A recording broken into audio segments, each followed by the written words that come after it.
asifiwe sana. Kama nani? Kama nabii.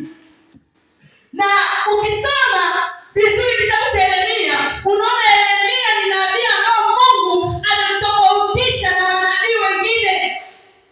Bwana Yesu asifiwe. Ni nabii ambao Mungu anamtofautisha na manabii wengine. Ndio, wapo na manabii wengine Mungu amewapa sifa zao. Mungu amewapa yani kuna mtu namna unaweza kusifiwa kwa kazi unayoifanya. Lakini kwa viwango vyao vinatofautiana. Haleluya. Haleluya. Kwa viwango vyao vinatofautiana.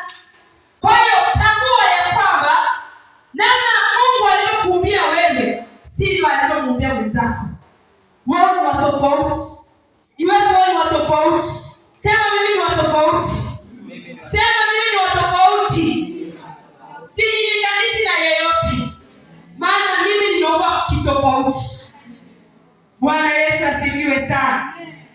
Kwa hiyo hata kama kuna vitu vingine tunapoweza kufanana sana na watu wengine, tambua ya kwamba vipo vitu vya tofauti vitakavyoweza kukuweka tofauti. Wametoka kwenye mfuko mmoja ya akili. Wanaweza kufanana kwa sura. Bwana Yesu asifiwe. Wanaweza kufanana kwa sura nzuri sana. Nani tuangalie wewe mtofautisha na mwenzake. Lakini mapacha hawa ukija kwenye tabia, lazima utakuta kwenye tabia kila mtu ana tabia yake. Tayari hapo umeshaleta tofauti. Kwa sababu japokuwa wamezaliwa ni mapacha, lakini kila mmoja ana utofauti na mwingine. Pacha wewe umewekwa kwa kusudi fulani. Pacha huyu amewekwa kwa kusudi fulani. Hata kama wote mtaingia mtaenda kusoma labda pengine tena kusomea udaktari, tuseme. Haimaanishi hata kama mtaenda kusomea udaktari wote kwa sababu ni mapacha, haimaanishi utendaji wako wewe utakuwa sawa mtendaji wa mtu mwingine. Lazima mwingine atakuwa anafanya kazi kwa bidii sana. Mwingine atakuwa kuna kitu anachokielewa sana kuliko mwingine. Umeelewa?